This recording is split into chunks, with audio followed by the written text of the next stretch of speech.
балаларым, көктем айы келді. Көктем айымен бірге біздің ұлттық мейрамымыз Наурыз мерекесі келді. Наурыз мейрамы бәріңізге құтты болсын. Ақ мол болсын, ұлыс оң болсын. Елімізде Наурыз мейрамы барлық жақсылығымен келсін. Елімізде тыныштық болсын, халқымыз аман, заманымыз тыныш болсын.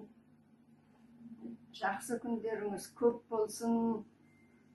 Елімізде дастарханымызда молшылық, елімізде адамдар арасында ынтымақ болсын. Бар жақсылықтар болсын.